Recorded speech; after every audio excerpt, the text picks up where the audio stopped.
Hey y'all, welcome to the Curiosity Café. This is a series we're doing on Curiosity 2025. It's a casual, interactive space for exploring curiosity through conversations, reflections, and thought-provoking questions, inviting viewers to engage, share insights, and deepen their own curiosity practice. Today, we are appropriately starting at home. So curiosity begins at home, inquiry, connection, and community. And I am so delighted to have Jeff Merrill here to talk with us today. Jeff and I met in another community over in a Cinco, and I'll put links to all the things down below where all that happens about distributed work. And we started talking about curiosity and had some phenomenal conversation. And so Jeff has been kind enough to come and share with us today. So a little bit about you, Jeff, before we let your voice out Sure. into the world. In 2024, Jeff Merrill retired from his last career stop. Congratulations. 18 years as an instructor and staff member for the Master's Program in Learning and Organizational Change, and we'll put a link to that below as well, at Northwestern University. He had the good fortune to be in that role that provided an opportunity to be an educational technology enthusiast and teach graduate level courses exploring social technology, design practices in the workspace. He currently lives in Evanston, Illinois, nestled along the shores of Lake Michigan and the great city of Chicago. You are directly north of me, upriver. So welcome. Yeah, that's true. That's exactly, directly north and probably about 30 temperature degrees or so. Quite possibly. We're having our own February here, but yesterday was 82 and today we're a crisp 65. So Ugh, ugh. Well, we're right now. It's about 20 and it's going lower until we're going to bottom out tomorrow. So we're doing our February bottoming out thing here. well, there you Hey, go. listen, I'm really happy to be here. Sometimes when I listen to the intros, I'm going like, who is that guy? Um, because I really kind of backdoored into the whole thing at Northwestern, just through all sorts of serendipitous things. I was just very fortunate to be able to do that. Among other things, it afforded me to meet a lot of really interesting people and do some interesting things and lead to things like this. So I'm super happy to be here. Thank you so much. So we'll go ahead and get started. Of course, we're here to talk about curiosity and your curiosity specifically. But right, our story brings us to where we are in our experiences. So I'm curious, how did your role at Northwestern University specifically shape you in how you think about curiosity? Yeah, well, I know we both share educator backgrounds, being teachers and designers of learning. So a lot of what I did when I was in working for the master's program in learning organization I was in the classroom, but I was also working on how to design the learning experiences for the program. And so these are all working professionals, right, who are in a master's program, mostly mid 30s, but anywhere from sort of late 20s to 50-year-olds. So people with some serious experience. Adult learners, just trying to unpack a lot of things about, the people side of organizational change. Um, I think it took me a while to wrap my head around, sort of what is my educator design and teaching philosophy.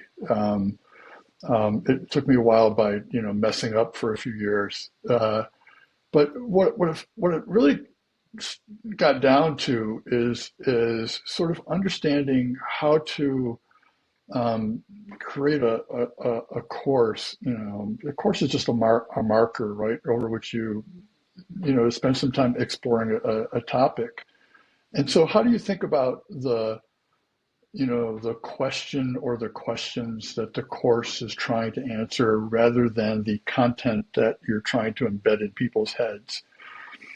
And so one is not only sort of leading with questions, but then understanding the sort of the whole process of inquiry right? So you raise this question that might have many different possible answers. How do people then go explore?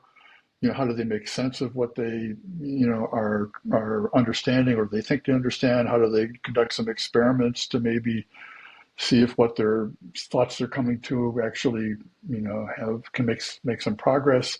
So that whole thing about starting with a question that captures, the people are interested in, and then guiding them through an inquiry process rather than pushing content, um, is really the way that, where I came to. And so, when it was going really well, and again, I taught with co-instructors, and my co-instructors were amazing people, and sort of had the same sort of energy and enthusiasm for this. But when going well, you get a bunch of people, 25, 30 or whatever, who are just like, you see the curiosity. Mhm. They've got questions. There things are not, this isn't right. Something's not right here. Right? We got to figure out this. And that's the gift, right? And especially when they're doing that with other people. Yeah. Which I think, again, this is a lot of what attracts me to doing things like this, because I'm going to go off here for a little bit. It's just, if curiosity is best done as a group thing, or with friends, right? Right, right. I love so many things that you brought up, especially because we both come from educator pathways, right? But one thing I'd love to highlight of what you're talking about there, and I think is crucial to curiosity and the design of of the program, is that there's a recentering of who the most important voice is in the room. That's what I heard you talk about, kind of like if the professor or instructor or leader or teacher or fill in the blank is the most important voice and what they want to accomplish becomes the objective. um, that's a very different curiosity held environment, Yeah, than if how you described it in setting up an environment where the sole goal was to ask questions that would get folks thinking and talking and relating and asking more questions. yeah, And that's a exactly. very different setup in Yeah. a formal classroom. Yeah, no, and spot on. You captured exactly it. I think that was like one of the things, is trying to figure out like what how do you decenter the instructor role, but at the same time, creating what some people refer to as a teaching presence, right? I mean, there's a little bit of nudging that goes on. There's a little bit of guidance that goes on, and you're not having people totally lost, right? I mean, Yeah, we had some guide rails on it, but yeah, that's exactly it. yeah. It's exactly it. It's that dance, right? I think the biggest, yeah, you're right. I think the biggest compliment I ever got was someone, who said, and people said things like this to all my co-instructors as well, but the one that I remember the most is she said the courses that I've been in, that you've co-taught, Mhm. so they just feel different. It's like you're inviting us into a space to learn, right? I mean, how cool is that? I mean, going like, yeah, all right, I'm done. Now I can retire. Like, I'm done before I mess it up again. Right. It's, Go out on top. All right, you've won. You've yeah, got you've hit the gold star. I know that feeling, and yeah, I agree. I think that's one, if not the greatest compliment you can give someone who is creating and holding and guiding a space for learning. Um, and so I'm curious, huh, um, the number of times I do that. It's not even intentional. yeah. I'm curious. Uh, a lot of times I think we, especially as learning designers, as people interested in this kind of stuff, um, is we leap often to like, what's the objective? What do you want people to think? What do you want them to do? What do you want them to produce? And I'm wondering if you can dive even deeper into what did curiosity feel like? Because that feeling aspect, I think we jump over way too fast in our design and our, hosting. So what did it feel like for you in any way you want to describe it when the vibe of curiosity was abundant? Um, well, let me. I guess I can answer it sort of two ways, because Mhm. I answered about like what I was looking for in my educator role. So, and that's different from what I sometimes feel. I'm not different. It's a separate thing, I guess, right? Yeah. Um, so the thing that there's a phrase that comes out of some of the um, work that we sort of leveraged in thinking about design called cognitive presence, Mm. right? Are people thinking, and are they saying they're thinking, right? So one of the advantages that we had is we did a lot of sort of thinking out loud writing, Nice. right, as part of this. So we had people, read some stuff, we had some questions, and then we just, and we encouraged them to just write naturally and think out loud. And the tip-offs were phrases like, "I'm really struggling with this," and then they would talk about the things that didn't seem to come together, right? I mean, because there was a puzzlement there. So it's when and in a room, right, with people. I mean, you can see people with their eyebrows are kind of, you can just sort of tell from facial expressions or whatever that they're thinking. In text, it comes. People would look, we'd encourage people to, we would look for that, for people to Mm. actually say that. So I think that's the tip off, that there's something that the brain is going, it's engaged in some way. I mean, I guess that means, for me personally too, I guess that's sort of where I can tell where I'm really, you know I'm engaged. If I'm, if I wake up in the morning and I'm thinking about something, Mm. right? Or if it's just one of those, whatever, I'm going down some rabbit hole and I just can't, it's hard for me to let go. Um, it's because in digging in something, that's another sign that's what it feels like. It feels like high concentration, I guess. Maybe is Mm. one way to Yeah. think about it. You High feel level of concentration. you feel like you have the blinders on. You're so focused that Yeah. dedicated to whatever it is in front. Do you find it exhausting? If you do you know when you're like, whew, I've been really curious. I've been focused all morning. I've been curious about global warming or whatever for like 10 hours, and now you're like, whew. Oh yeah. Oh yeah. Yeah, bingo. Yeah, it is. Yeah, it is. Yeah. I mean, and I'm, fortunate enough. So one of the things about, having your own schedule now, and I have my own schedule now, is that you can kind of, I actually pay attention. I've heard other people talk about this too. They pay attention to when they have their energy to do this kind of stuff, because there's certain times that it's just like, all right, I'm thinking about it, but there's just like no way. Just I just need to, do something mindless or whatever. But yeah, there's certain times during the day, morning for me, sometimes in the evenings, parts of the evenings. Mm, Um, to do it is just like, where you have the energy, because you're right, it does. It taps you. right. There's a fatigue there, right? There's Yeah, you fatigue after walking too long, running your car, yeah. right? The fuel goes away. Yeah, people people are like, "Well, so how are you? Are you always doing curiosity?" I'm like, no, man. It's exhausting. Sometimes I scroll my phone aimlessly. Sometimes I watch, really ridiculous television. Yeah, Sometimes I stare at my yeah, but I think that's, you know, to highlight the fact that that's all part of it. That's part of being curious is giving yourself that cognitive rest. Uh, yeah, yeah. yeah. And I Is think that makes it better, is knowing. I mean, I think there's people will say that about a lot of things, right? It's just like taking care of. I mean, like, in the times that we live in right now, it's just like, that you just take care of yourself, because you're going to need that energy, that for whatever.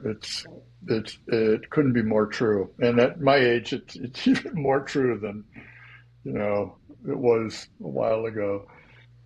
well, what are you up to? What are you curious about now? You've retired from the classroom. Obviously, you're still engaged, I'm sure, with those friendships and what's happening Yeah. in your own life. You have this whole day now. What are you curious and what's energizing your curiosity? What are you into? Yeah. Well, there's kind of two things, and I did them independently just because they were, you know, in, I just one was random, but one was more intentional. The intentional thing is, so I actually live in a really wonderful city and community, um, and but you know, a lot of like most of us, a lot of our friends and connections come from my professional background. You know, I sort of backed off some of the work a couple of years ago when I was just doing adjunct instructing. So I had been kind of had a lot of more time on my hands after 2021. Um, so I just started, meeting people and doing things. There's a local YMCA here that I go to work out. There's a whole community of folks there that I now know really well. But it just really it struck me about how little connected I was um, to the community of Evanston.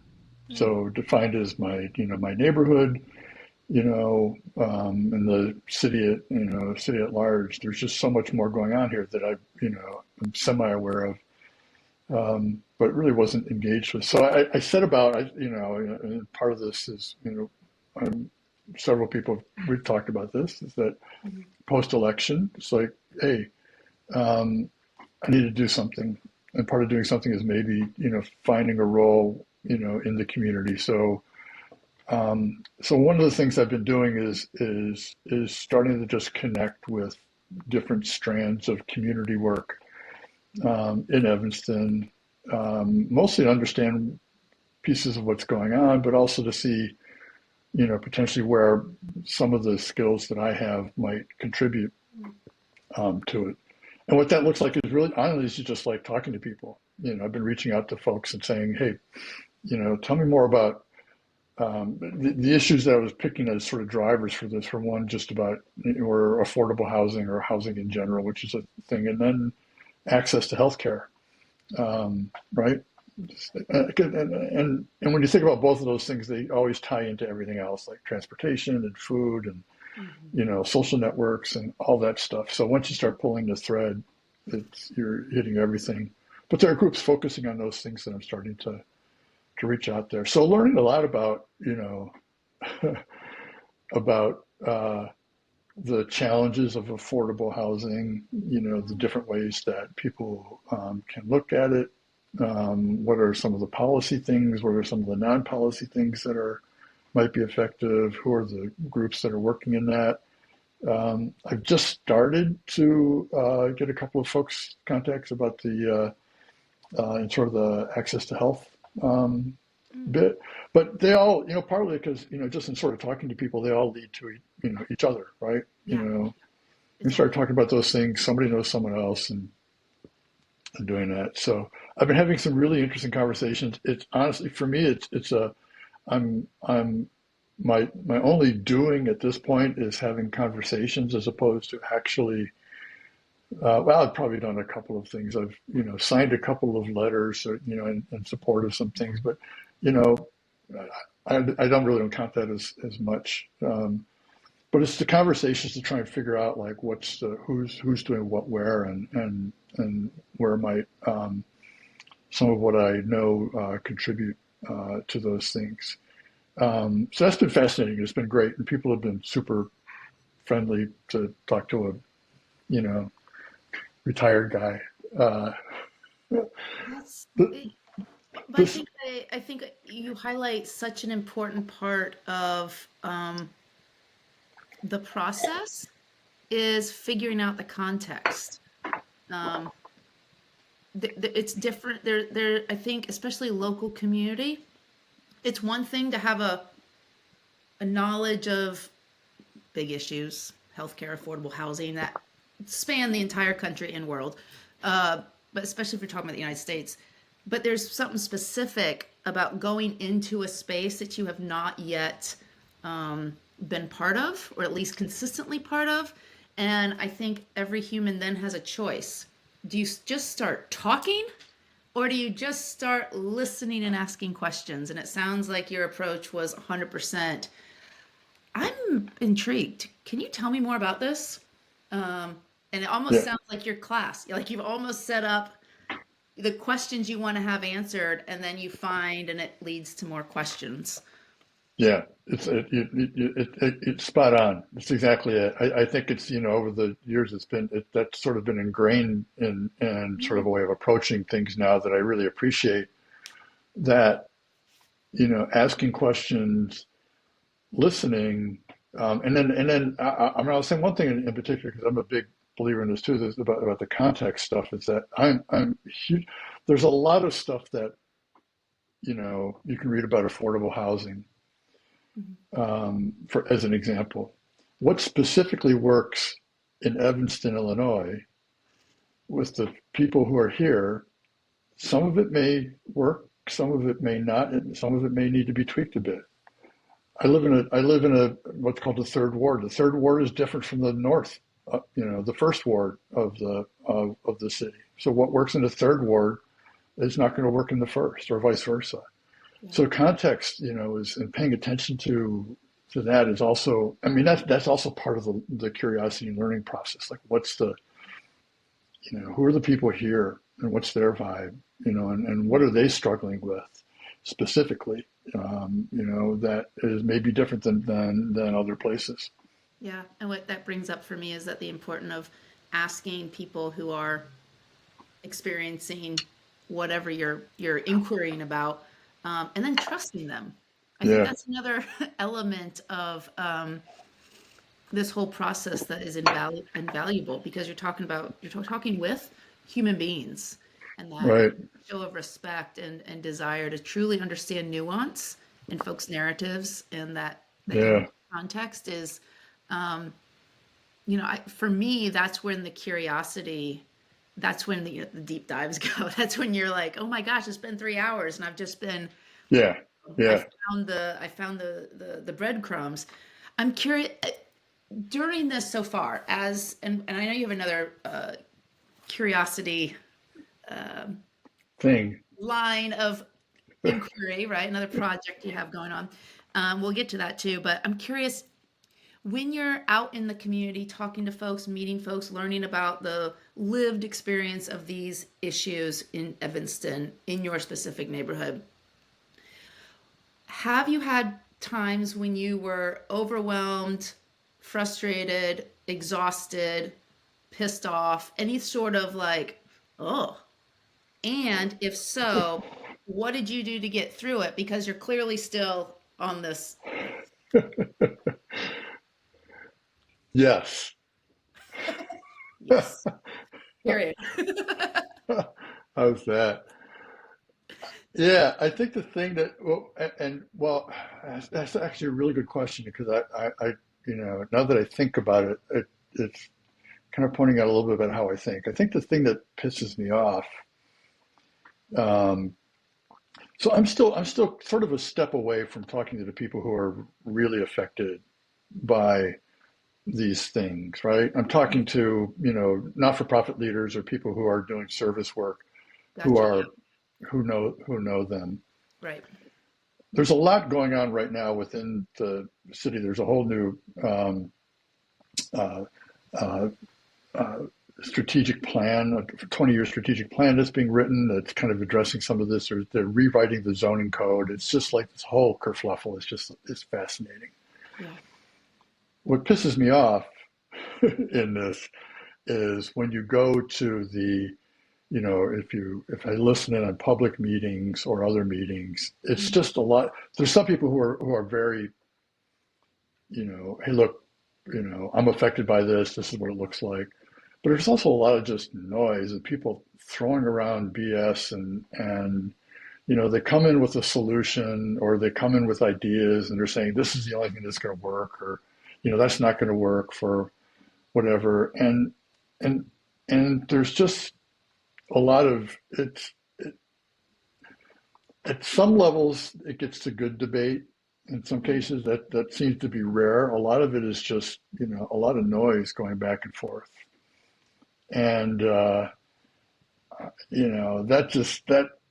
just drives me nuts. But to answer your question about then what do I do is like I think you know one of the questions I had going in, because this is an area that I want to play in, because I do have I have a tool set that I think applies to this, and I'd like to learn how it applies in a different setting, is community listening. How do you how do you improve the way that you listen to the community and help the community come up with its own answers? Mm, So what's coming for me is like the reason it gets me is because, man, you're just missing the whole thing. You haven't built, a coalition of people who are, understand each other things and try and find a path. You're just creating debates, mm, and that, it gets resolved. I mean, people listen and they do some stuff, but it's a whole different process than co-creation. So I think that's what drives me a little bit. Is like I think that boy, there's definitely a need here, to figure out how to, just do better at co-creation, which is not surprising. Do better at co-creation. I mean, you can do that anywhere, right? But it's like, yeah, it's there's no it's not shortage here. of examples where Yeah, yeah, that can be yes, the case. yeah, But that's really like wonderful to hear you speak about, because again, it's going back to that, how are you showing up in a space with curiosity, and then what do you do with that curiosity, and then the decentering, like what is it, like I've thought about before, but you're driving home the point for me so well, in that how we show up in our own curiosity matters. Because if we show up in our own curiosity with, I want to fit this square peg in a round hole and I'm curious about how to make it work, that's a really frustrating, probably short lived curiosity project. Or you just destroy something. As opposed to asking a question. And I love that metaphor where they speak of, where you say you don't never know what you're going, but you have headlights, so you can at least see the next two yeah, steps, right, right? You see right, enough to know the car is going in the right direction. And it sounds like by decentering yourself, you know what skills you bring, you practice the listening, and it informs the next questions. And I think that that is really taking stock of your own presence within your curiosity is, yeah. quite frankly, not something I hear a lot of people talk about. Yeah, it's interesting. I mean, I do think there's something. One of my when I, in talking to one of my co-instructor colleagues about this, we were talking about like how do you there's a there's a spidey sense you get for Mm, the framing, or the question that you ask, where it's sort of just the right size. So there's enough space for people to. So for me, the example I'm going to give is what I'm doing now is I kind of open up, talk to people. Look, I'm really interested in community listening. mm, So people sort of, it's pretty clear what that is, right? I mean, what we're trying to do, we're trying to listen to the community. But there are lots of different ways to do that. So it's not that hey, I have a great way to do surveys, or whatever. So that sort of leads me to, that opens up a conversation that can range a whole sort of lots of different ways. yeah. Um, See how do they think about it? What does that mean to them? What are people doing? Yeah. It sounds way more descriptive than prescriptive. Yeah, Yeah. yeah, yeah, yeah. Very It's much so. exactly it. Which again leads to that, co-creation. And because there's power in it, right? Anytime you have something, then you have to hopefully consider power, and the roles that all that plays. And Yeah, so I think, that's that's part of it, right? Especially if your curiosity is going outside your desk, outside your yeah, door, outside, and you're yeah, engaging with others, whether virtually or um, yeah, on your front porch. yeah. Um, what's your other line of curiosity that you got going on? So the other is I've been digging into my ancestry, in part because, I, literally, I mean, it came up as sort of an accident. My sister, said, "Hey, I've been messing around on Ancestry.com. You want to see where I've been going? Because I'm starting to discover some interesting things. Because we don't really know. I know a little bit on very little on either side of my parents. sort of what the history is. Well, that's just led into like some, deep rabbit holes now. I'm like digging into the lives of third great grandparents and trying to figure out like, you know, why did they do that? How did that happen? Or Mm-hmm. oh my God, that's really sort of fascinating. And just discovering things that I had like no idea, that were there. Some things, uh, sort of scoundrel like. Some things really good. Um, but it's been fascinating because and I I've mentioned this to other folks is that um, I didn't really expect to be uh, inspired so much by moments of time in history and the folks who are part of my ancestry and sort of what they did or how they came through it. Mm. Because a lot of the stuff that since I don't have like you know grandparents or parents even to tell stories of what happened, you're dealing with what's publicly available or what other folks have written, so you just get little snippets of things. But both world wars, the depression, the civil war, has come up a lot. um, uh, you know, just pandemics, the Yeah. Spanish flu, in the 1920s, all sorts of stuff. So it's been fascinating and actually pretty inspiring to work to do. Oh, I bet. That's because you never, again, you never know what you're going to find. And then once you know, you can't unknow, Yeah. good, bad, or ugly. What what's the most for you gave you that sense? We all stumble, especially if looking back into your own past or friends, or especially if going down the route of history, right? Yeah. Personal history, global, whatever history. It seems to me in my own experience and when I've talked to other folks is that usually there's a time that for whatever reason this detail stays with you. Like you remember it 2 days after you learned it, you keep mulling on it, Yeah. you dream about it. It may be Yeah. significant or insignificant, but for whatever reason it has reached out and plucked you. Yeah. I'm Yeah. curious if you're willing to share. Has there been anything in your curiosity into your own ancestry that you're like, it's still roaming around in there? Oh yeah. Oh, yeah. So one I can give you, because one I can give you is my second great grandfather, Conrad Kroll, um, who at the age of 33 or 34 was living in Kentucky. He was a German immigrant living in Kentucky. 1861, he volunteers for the Kentucky Union Army and spends 3 years there. Uh, is mustered out. I'm finding out literally, like mostly in the last couple of days, it was right after Chickamauga, the Battle of Chickamauga, which was a Union essentially defeat. It was pretty ugly.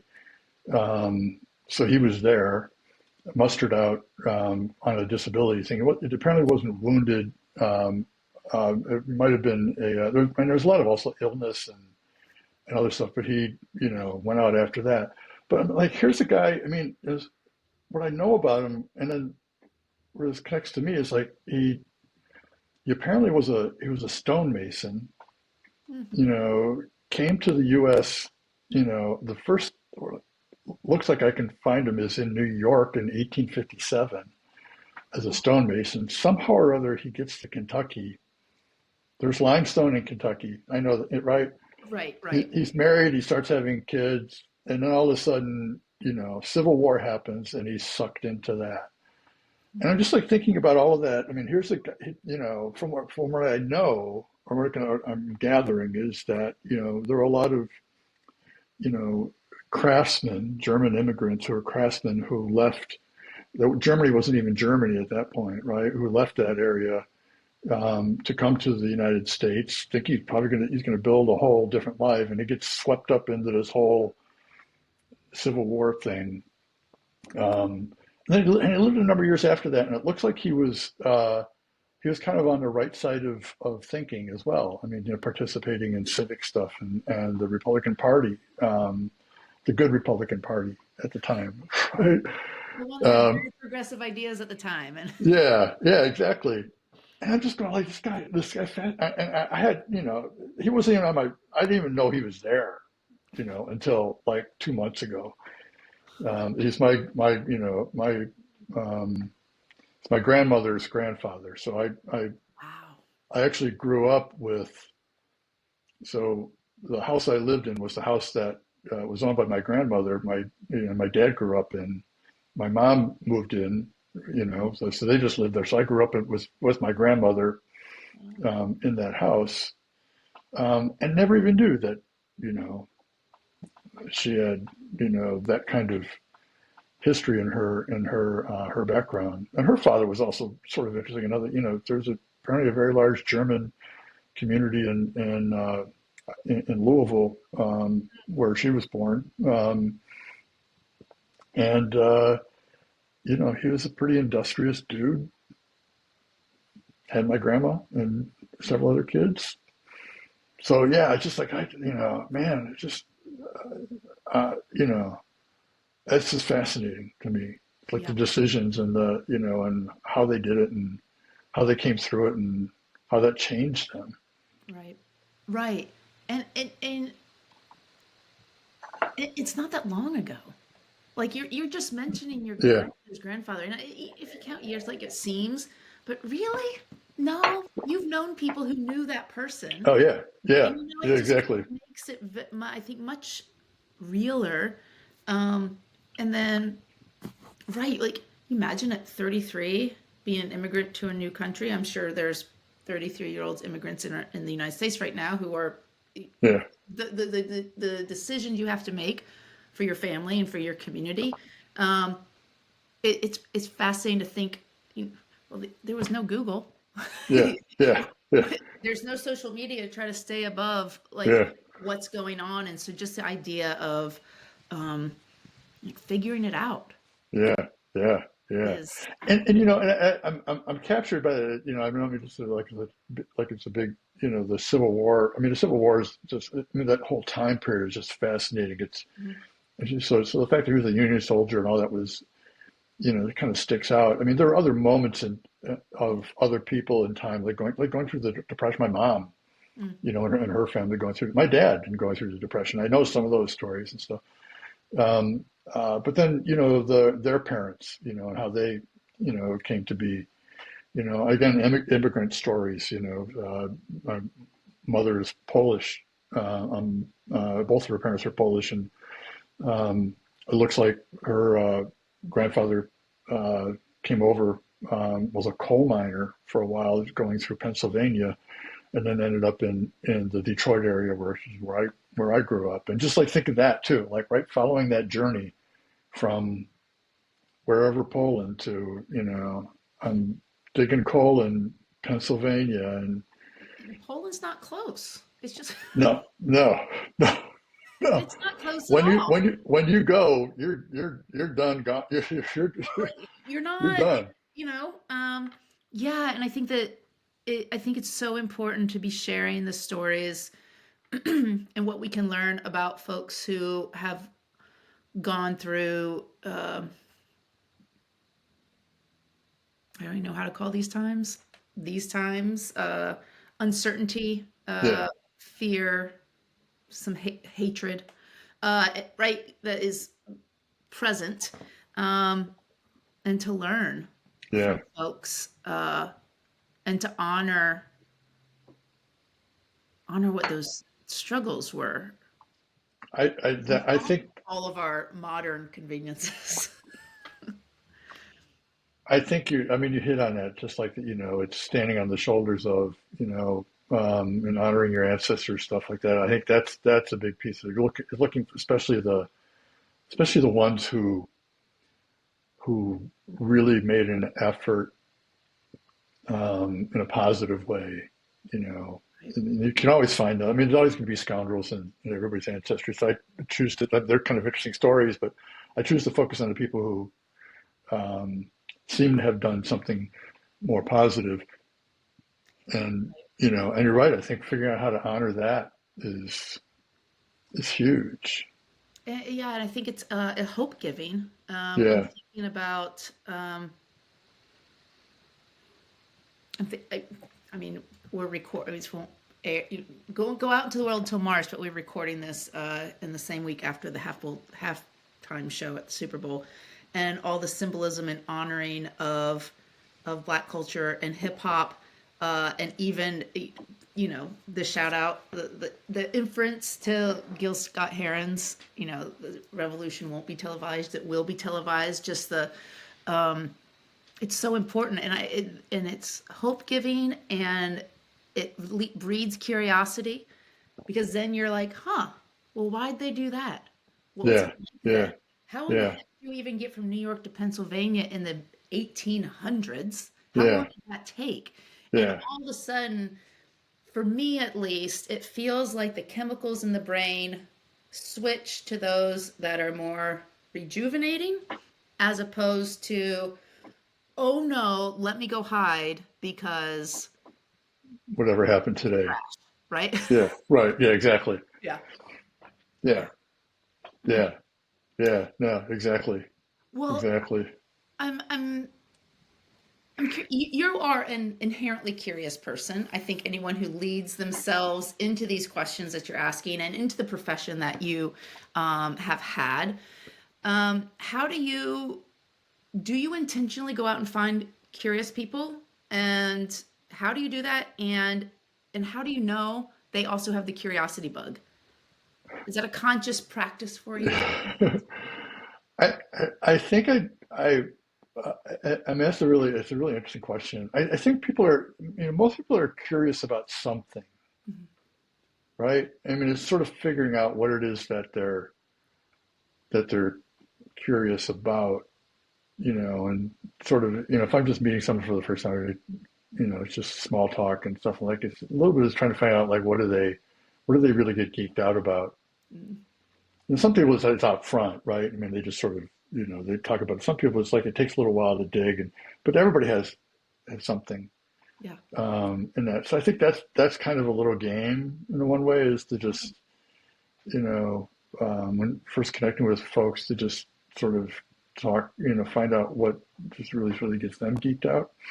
Yeah. Um, but yeah, but I think I find myself the people I spend more time with are the ones who um, maybe have a broader range of things that they kind of keep looking at. I know we're going to talk a little bit about the arts Yeah. and stuff in doing this, but I mean, it's like people who are, because I don't have a whole lot, but I mean, the people who are into the arts or into, you know, um, different aspects of politics than I am. I mean, they're really geeks about, you know, the whole political process, which I'm aware, you know, I'm sort of there and tracking. These people are like they're like deep into it, Yeah. you know. So what is it that they're really, you know, curious and people who like food, you know, to either make it or eat it or both. Yeah. Um, all those things. So I think I think it's spending time with folks who are generally like that, Mm. which is one way. I have to say one of the great things about the sort of the alumni and colleague community from the graduate program that I was a part of is like pretty much everyone in that program is built that way, which has made it a lot of fun. So staying in contact with alumni and people I run across in that frame is one way to do it. But yeah, I think trying to figure out what it is that people are curious about, either at I that love, moment or just in general. yeah, I love that idea of making it almost like that's the I know a lot of, if you have to go to a party, right? Or if you have to go to a networking event and you're like, but I think that's a great way to be like, I've done it for myself. I'm like, well, if I just go and ask people questions and figure out what they're nerdy about, whoa, all of a sudden my disposition's changed. Yeah, right. And then it's actually quite interesting because you find out this. whole Yeah. group of people who might be here for this one Venn diagram connected situation, it's Yeah. actually quite diverse in their interests and their Yeah. curiosities and how they all come to it. Um, and I also think that you point out, you know, the folks who went with the alumni and your colleagues and whatnot. I think we can also take ownership of how we show up and create spaces that people go, they're a curious person. I might be safe to be curious there too.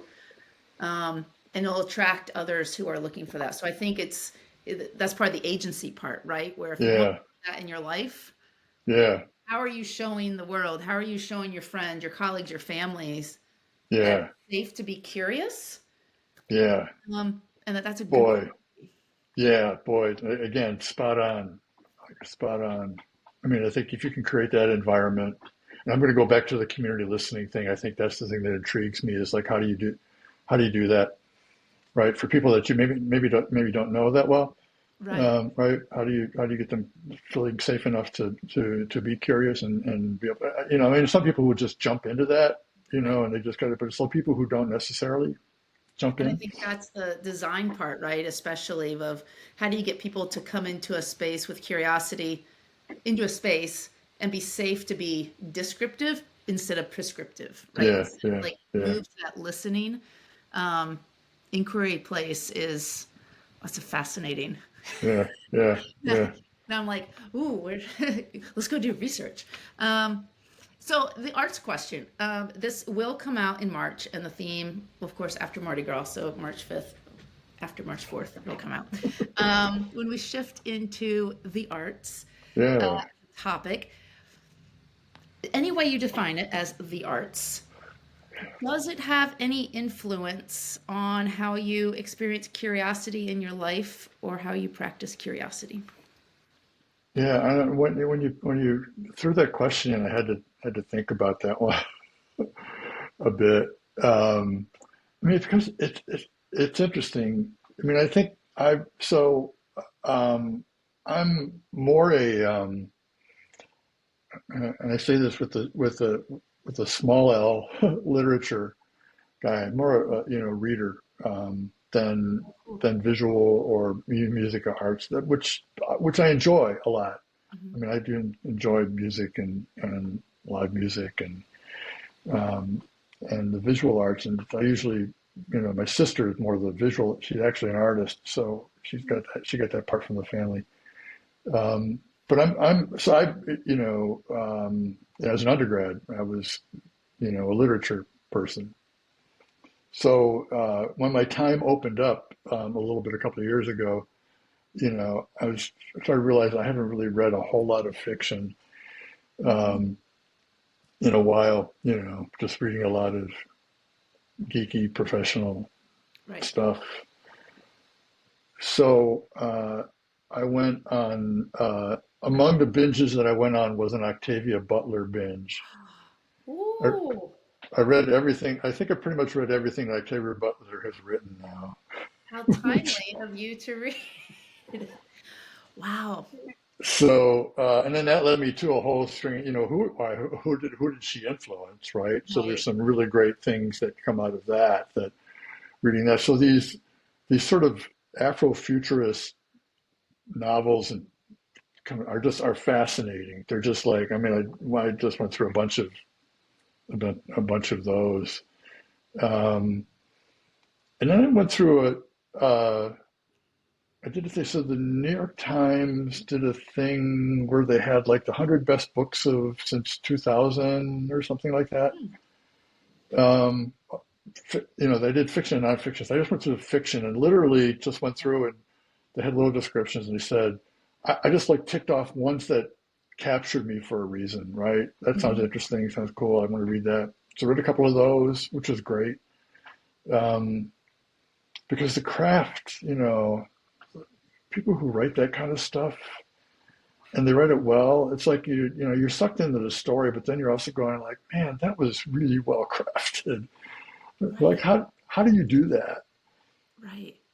Yeah, Yeah, they've captured the art and the science of it, right? There's somehow the alchemy. yeah, Uh, yeah, yeah, and it's interesting you mentioned that. Probably about like 2 to 3 years, the number of people in business circles that I frequent, the folks who are switching from nonfiction to fiction is immense, immense. Yeah.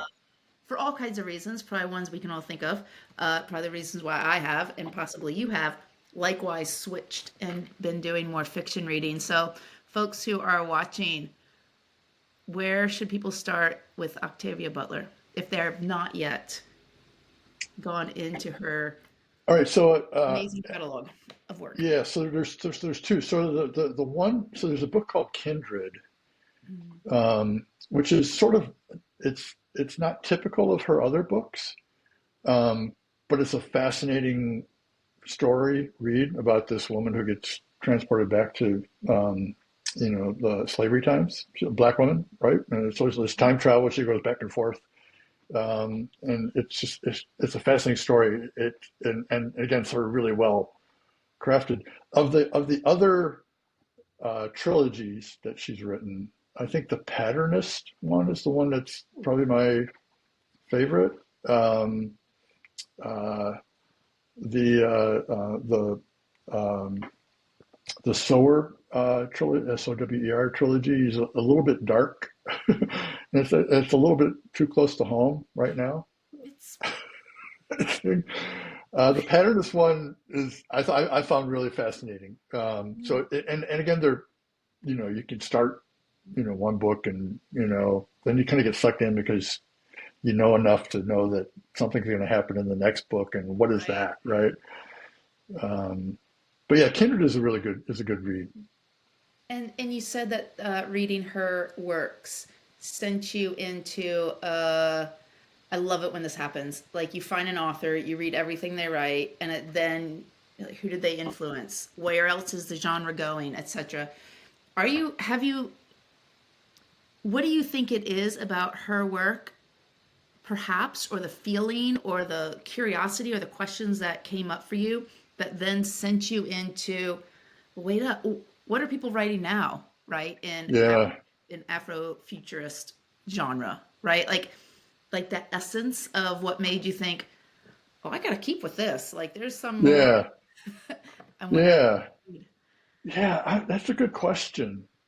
I mean, other than, like her characters, you know, they're they're not your typical um,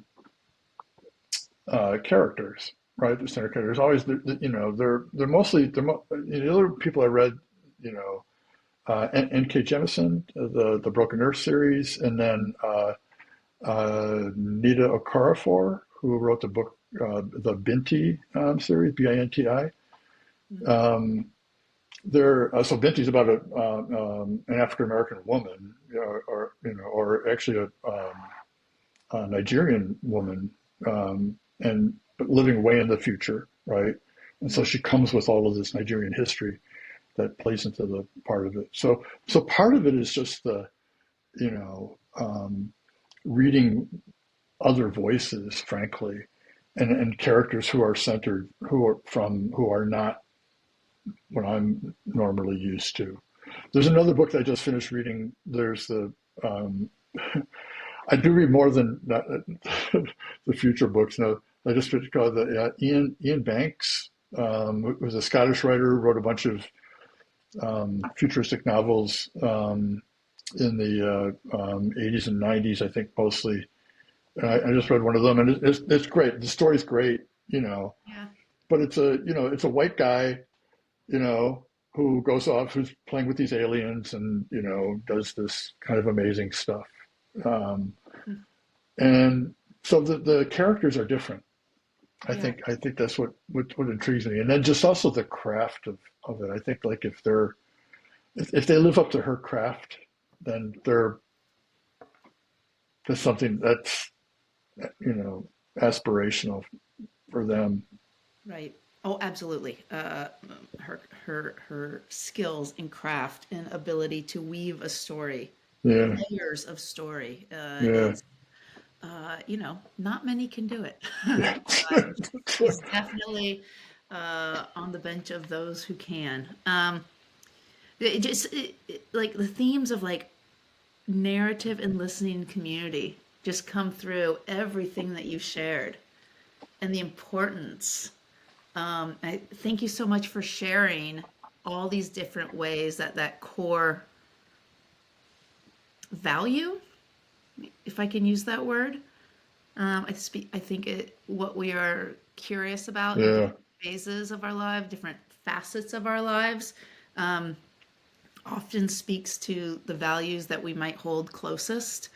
Um, and so I just thank you. I wanted to say that before I Well, ask our last question because it kind of, well, no, I'm going to thank you because, part of this is what I know is, um, I mean, this is a little bit about kind of what you say when, if you, give other people safety and space to also, um, enjoy how they think, as we do. And talking about here, that's sort of the game. And so anybody that I find like you who wants to talk about this kind of stuff, it's just like I will always have time for that because you need to make people feel safe to, you know, just share how they're thinking about things and just be open and do it in a way it's not winning a debate. It's just, hey, let's first try and listen and understand, and share some ideas, and then maybe we'd go to figuring out how to do something. yeah. So thank you for constructing the framework for being able to do this. Well, thank you for saying yes. It's likewise. Coming into this year, and you know this, the it's an anchor for me. And I also think when I look out into the world, as you were saying, we have a lot of examples on yelling and prescribing and Yeah, dictating and not listening, yeah, yeah. not being curious. And we're teachers. We like to give examples. So Yeah, exactly. we like to use Exactly. examples. So, but thank you so, so much for your willingness to share and just talk. And I know we'll have many more conversations as these Absolutely. months roll on. But I got to ask, what are you beveraging on? Yeah. So this little cup here that I've been, it's Yeah. actually, it's turmeric ginger tea. Ooh, It's, whatever, 3 o'clock in the afternoon, and it's cold. So I needed, a little something to stay warm and a little bit of energy. I love it. I love it. I almost went that way because, well, in New Orleans, it's kind of chilly today. I don't know if it's tea time yet, but I went cocktail wise. There you We have our go. happy hour in New Orleans. And I have a Cap Corse Rouge, which is like an aperitif from Corsica. Ooh, I Yeah, don't and know that. See, I've learned something today. yeah, I had to look up the pronunciation. I'll butcher it here. Keenan, I don't know. I'll put it in the Yeah, thing. I'll make it legit and but it's hitting the spot. but it's hitting the spot. It's a slow sipper with some tonic water, and you It's know, awesome. yeah, It's awesome. it's The nice way to to have end a it, conversation. way to do it in the afternoon. Jeff, thank you so, so very much. I'm so grateful for this Appreciate time it. and conversation. All right, appreciate it. All right, cheers. See ya.